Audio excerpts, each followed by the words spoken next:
Di episode sebelumnya, dikisahkan persahabatan Miran dan Eng Hui yang akhirnya hancur berantakan. Lalu apa yang terjadi selanjutnya? Tidak usah lama-lama, langsung saja kita simak episode 14.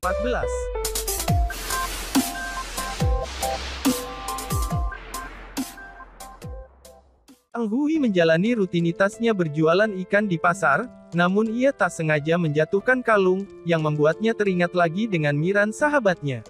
Lalu ia meninggalkan tokonya untuk merenung di dermaga, terngiang perkataan Miran kemarin yang tidak loyal, membuat Eng Hui tak bisa melupakannya.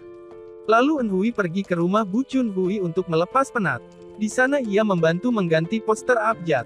Bu Chun Hui agak sedih karena Miran tidak sempat pamitan kepada mereka. Bu Chun Hui meminta Eng Hui untuk selalu baik kepada Miran yang malang itu.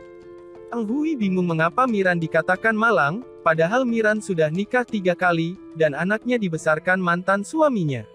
Bukang berkata kalau berpisah dengan suami itu sangat tersiksa, apalagi ia tak punya kesempatan membesarkan anaknya. Lalu Bu Chun Hui berkata kalau Eng Hui tak mengerti, karena ia memang belum pernah menikah dan punya anak. Bu Chun Hui menjelaskan kalau anak Miran menolak liburan dengan ibunya, hanya karena malu kepada tunangannya memiliki ibu kandung yang sering nikah cerai. Dia lebih memilih ibu tirinya yang seorang profesor. Ditolak ikut liburan, pasti membuat Miran sangat sakit. Sedangkan Eng Hui menanyakan, bukannya Miran tidak pergi liburan karena sibuk dengan pekerjaannya. Lalu Bukang menjelaskan kalau Miran sudah menjual usahanya untuk bisa berlibur dengan anaknya. Akhirnya Eng Hui mulai sadar kalau ia terlalu sibuk dan lelah. Jadi Miran tak mau cerita karena tak ingin sahabatnya bertambah lelah memikirkan masalahnya. Dan Bukang mengatakan kalau saat itu Miran menjelaskan sambil menangis, dan meminta agar tidak menceritakan kepada Eng Hui. Tentu saja hal itu membuat Eng Hui merasa bersalah. Saat berjalan, Eng Hui bertemu In Gwon yang mengatakan kalau Pak Kim akan bercerai dengan istrinya, karena selama ini dia disiksa istrinya. Anaknya juga mengetahui dan membela Kim untuk bercerai. Hal ini membuktikan kalau yang dikatakan Miran selama ini benar adanya. Dan yang mengejutkan lagi, bahwa sebenarnya In Gwon senang saat tahu Miran sudah pulang. In Gwon memang sangat senang kalau Miran datang karena hanya mengurusnya selama 1-2 hari. Kalau lebih dari itu pasti akan mengganggu pekerjaannya, karena menurut mereka Miran hanyalah angin segar yang berhembus, berbeda dengan Eng Hui yang seperti pilar bagi mereka. Eng Hui terus merenungkan kekesalannya kepada Miran seperti tak beralasan.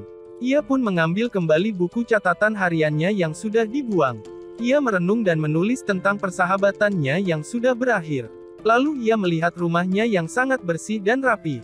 Ia membayangkan bagaimana lelah dan bahagianya Miran saat membersihkan rumahnya. Seolah-olah membantah kalau dia adalah babu bagi Miran, namun ia sangat kesal dituduh tidak loyal. Lalu Eng Hui coba menghubungi Miran tapi tak diangkat, karena itu ia memutuskan untuk langsung pergi menemui Miran di Seoul. Singkat cerita, Miran memilih kerja paruh waktu di usaha pijat yang sudah dijualnya. Tiba-tiba ia mendapatkan pelanggan VIP, dan harus segera melayaninya. Dan Miran terkejut ternyata pelanggan itu adalah Eng Hui. Miran mulai memijatnya, sedangkan Eng Hui mulai berbicara. Ia mengatakan kalau Miran yang sudah tidak loyal kepada persahabatannya. Ia menjelaskan tahun lalu, saat Miran bercerai. Eng Hui cemas karena Miran tidak bisa dihubungi, sehingga ia langsung bergegas dari Jeju ke Seoul menemui Miran. Namun yang terjadi adalah, ternyata Miran minum alkohol bersama teman-temannya. Dan mengatakan kalau Eng Hui adalah orang yang mudah datang saat diminta, dan pergi saat disuruh. Miran menganggapnya sebagai pesuruh atau dayang. Lalu Miran mengatakan kalau Eng Hui bukan pesuruh atau dayang, namun Eng Hui memang mudah dimintain tolong. Miran menjelaskan kalau di dunia ini tidak ada lagi yang mau menolongnya. Bahkan keluarga dan anaknya pun, menjauhinya karena malu mempunyai keluarga yang sering bercerai. Dan hanya Eng Hui seorang yang mudah dan nyaman bagi Miran. Eng Hui menahan tangis setelah mendengar perkataan Miran. Begitupun Miran sambil melanjutkan cerita tentang apa yang dikatakan Ho Sik kepadanya. Meskipun ia tak mengingat kejadian itu, namun jika itu memang terjadi, artinya saat itu Miran mengakuinya sebagai wanita gila yang tidak tahu diri. Lalu Eng Hui menanyakan, mengapa Miran mengatakan kalau dia tidak loyal. Miran menjelaskan kalau Eng Hui teman yang tak loyal, karena tak pernah mengungkapkan kekesalannya kepadanya. Padahal sebagai sahabat, seharusnya Eunhui lebih terbuka seperti sekarang, dan ia bisa segera minta maaf agar tak ada yang terluka. Sehingga mereka bisa saling menjaga persahabatan ini. Seketika itu mereka berdua menangis bersama, dan menjalin kembali persahabatannya. Eunhui memutuskan untuk bersama Miran di Seoul selama 3 hari, untuk membangun kembali persahabatan mereka. Eunhui selama ini telah salah menganggap Miran kerjanya hanya santai di belakang meja kasir. Namun ternyata Miran terbukti walau tangan Miran terlihat lembut, tetapi sudah berjuang sangat keras, dan tangannya dengan kuat memijat pelanggannya. Eunhui tak berhenti menangis memikirkan nasib sahabatnya yang tampak bahagia, ternyata menyimpan kepedihan mendalam. Dan seharusnya dia selalu ada di sampingnya sebagai satu-satunya sahabat yang mudah dan nyaman. Singkat cerita, saat ingin kembali ke Jeju, mereka makan bersama, dan juga Miran memberikan kalung yang sama dengan miliknya, lalu berfoto bersama. Kisah persahabatan mereka akhirnya selesai dengan baik-baik saja, tanpa ada lagi yang harus terluka. Di suatu tempat, terlihat wanita bernama Yonghui. Ia menderita Down syndrome, yaitu kelainan genetik yang menyebabkan penderitanya memiliki tingkat kecerdasan yang rendah, dan kelainan fisik yang khas. Yonghui sepertinya dirawat di panti, dan diurus seorang ibu yang bernama Bu Yang. Yonghui bekerja sebagai kasir di sebuah kafe, setidaknya hal itu bisa membuat orang-orang difabel seperti mereka, bisa diterima orang lain. Yonghui selalu mengirimkan foto-foto kepada Yong-ok dan bertanya mengapa Yong-ok tak datang lagi bulan ini. Namun Yong-ok selalu beralasan sibuk kerja. Yonghui jelas kecewa selalu diberi janji namun tak ditepati. Karena itu ia memilih untuk menemui Yong-ok sendiri. Saat ada taksi berhenti di depannya, ia langsung masuk ke dalam taksi, dan membuat sopir taksi stres karena ingin ke Jeju, tapi uang yang dia bawa tidak mencukupi. Akhirnya dia dibawa ke kantor polisi. Tentu saja membuat Bu Yang kebingungan mencarinya. Namun akhirnya lega setelah dihubungi dan menjemput Yonghui di kantor polisi. Di sisi lain, Yong-ok sepulang liburan bersama Jun, menerima pesan dari Bu Yang yang mengabarkan kalau Yonghui besok akan berangkat ke Pulau Jeju jam 2 siang. Lalu Yong-ok menelpon Bu Yang dan menanyakan kebenarannya, dan mengatakan kalau dia tidak bisa jaga Yonghui di Jeju, karena sibuk cari uang. Lalu Bu Yang memberitahukan kalau tempatnya akan direnovasi, sehingga Yonghui harus ke Jeju setidaknya seminggu. Dan tidak bisa juga dititipkan kepada ibunya yang seperti biasanya, dikarenakan ibunya yang sudah mengalami demensia, jadi jalan satu-satunya Yong-ok harus menerimanya di Jeju, sebagai satu-satunya keluarga yang tersisa. Di saat Yong-ok menelpon Yonghui, Bu Yang menyarankan agar tidak mengangkat teleponnya, sehingga bisa langsung bertemu dengan Yong-ok besok di Jeju. Dan Yonghui hanya menghabiskan malamnya dengan melukis dan menulis cita-citanya. Dalam situasi Yong-ok yang lagi resah, Jun malah mengirimkan video bucinnya, serta mengajaknya menikah dan membeli sebuah rumah. Bahkan Jun ingin mengajaknya segera bertemu dengan orang tuanya. Namun, video itu justru membuat Yong-ok semakin resah dan tak bisa tersenyum sedikit pun. Keesokan paginya, Kapten Jun yang sedang kasmaran penuh semangat, sambil membersihkan dan mempersiapkan kapal untuk melaut. Saat Jun mau membantu Yong-ok menaiki kapal, Yong-ok tidak mau menerima uluran tangan Jun, tentu saja membuat Jun bertanya-tanya. Sesaat sebelum berangkat, Jun membaca pesan dari Yong-ok yang mengajaknya putus. Yong-ok mengatakan kalau dirinya terbebani jika diajak menikah. Yong-ok memang tidak mau menikah dengan siapapun di dunia ini termasuk Jun, dan memintanya untuk melupakan kisah cinta mereka. Tentu saja pernyataan Yong-ok membuat Jun kecewa. Singkat cerita, setelah selesai melaut, Jun membantu Yong-ok untuk keluar dari kapal bersama penyelam lainnya. Yong-ok berbincang-bincang dengan penyelam lainnya, sedangkan Jun hanya bisa diam memandangi Yong-ok. Di lain sisi, Yonghui dengan gembira diantar Bu Yang ke bandara, dan dibantu oleh pramugari untuk memasuki pesawat. Gak sabar Yonghui ingin segera bertemu Yong-ok, ia menanyakan kepada pramugari, kapan pesawatnya akan berangkat. Lalu ia teringat pesan Bu Yang, agar selalu memperlihatkan kartu difabel yang dikalungkan di lehernya. Di Jeju, Yong-ok sedang beberes setelah menyelam mencari kerang abalon. Dia menerima pesan dari Jun agar menunggunya dan mengajaknya untuk bicara empat mata. Singkat cerita, saat Jun mengendarai mobil arah balik dan ingin segera bertemu Yong-ok, terlihat mobil Yong-ok berjalan di arah sebaliknya. Sontak saja Jun langsung banting setir, putar balik dan menyusul kendaraan Yong-ok. Dengan sedikit emosi, Jun menghentikan kendaraan Yong-ok dan mengajaknya untuk berbicara. Namun Yong-ok menolaknya, karena sedang mau ke bandara. Namun Jun tetap ngotot agar bisa bicara sambil perjalanan ke bandara. Lalu Yong-ok pergi, dan menyuruhnya membuntuti kendaraannya.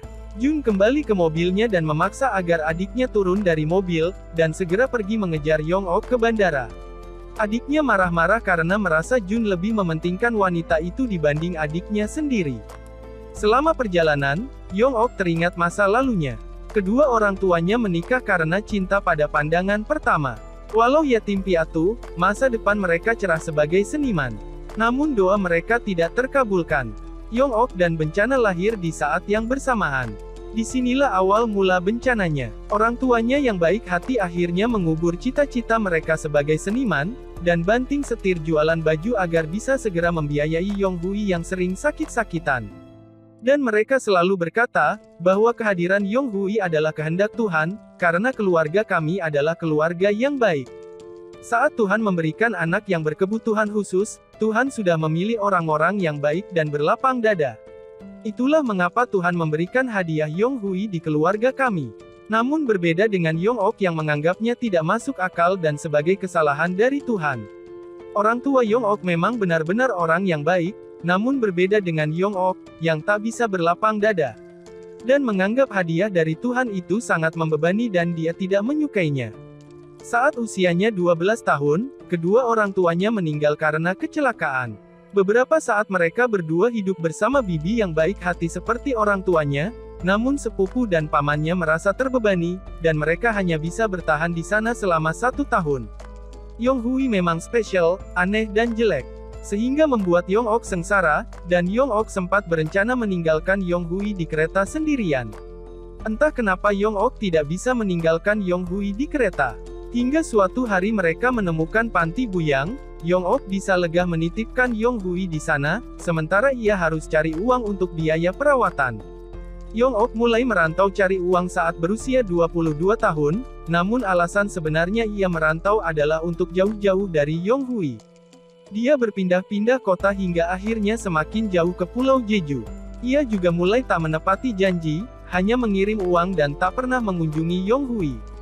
Terakhir bertemu dengannya 2 tahun yang lalu. Dengan begitu, ia mengira Yong-hui akan melupakannya, sehingga tak mencarinya lagi seumur hidup. Tapi kakaknya itu tak bisa melupakannya.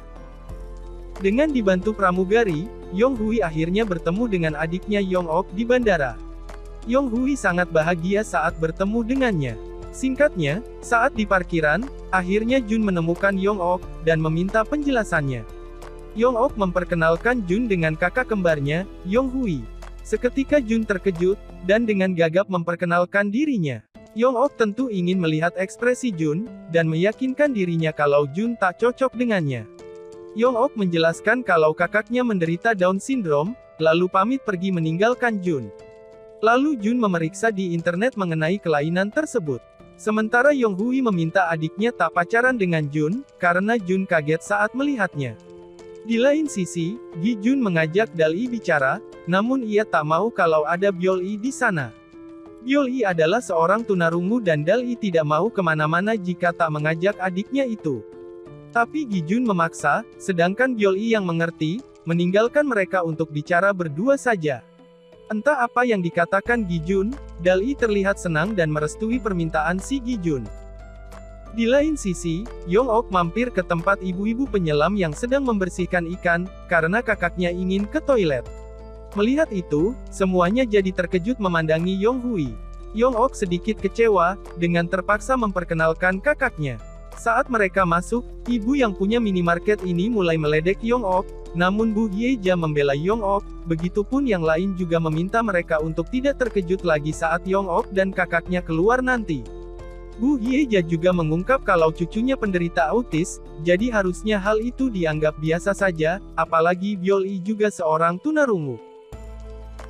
Saat Yong-ok keluar, ia buru-buru ingin segera pergi dari sana. Namun ibu-ibu memanggilnya, dan Eng Hui memperkenalkan dirinya yang tinggal bersama Yong-ok. Bukang meminta Byul-i untuk membelikan es krim buat Yong Hui, dan ia juga meminta Yong Hui bergabung. Dan karena Yong Hui ingin membantu, Bukang mengajarkannya cara mengasinkan ikan. Yong-ok terdiam, baru kali ini orang-orang sekitarnya bisa menerima keberadaan kakaknya.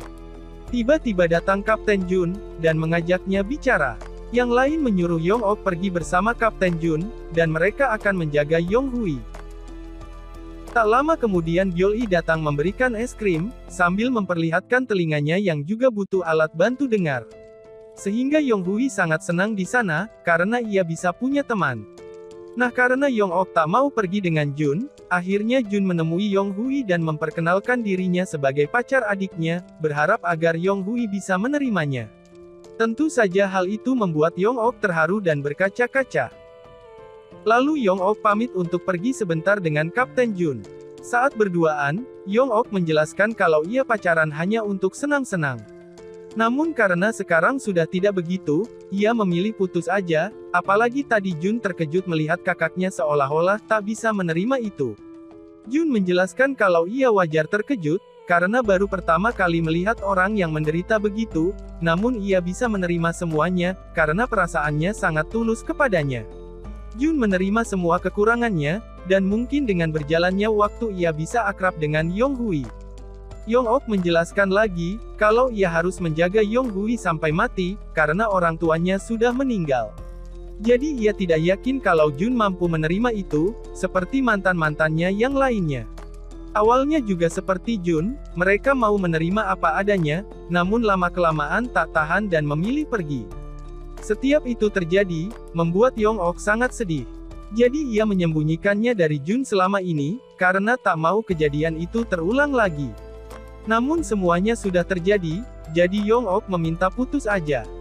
Bukannya mundur, dan tetap kekeh dengan hatinya, Jun menjelaskan kalau ia berbeda dari mantan-mantan Yong-ok yang lain. Dan ia tak peduli dengan perkataan orang, bahkan orang tuanya, karena ia memang mencintai Yong-ok, sambil menggenggam tangannya. Yong-ok pun tak bisa menahan tangisnya, dan bersambung di episode 15. Bagaimana kelanjutannya? Apakah Yong-ok dan Jun tetap pacaran? Apakah Jun bisa tetap bertahan melalui semua permasalahannya bersama Yong-ok? Nantikan kisahnya di episode selanjutnya. Ketik di komen untuk request kisah drama lainnya. Jangan lupa tekan tombol subscribe dan nyalakan loncengnya, agar tidak ketinggalan kisah drama menarik selanjutnya.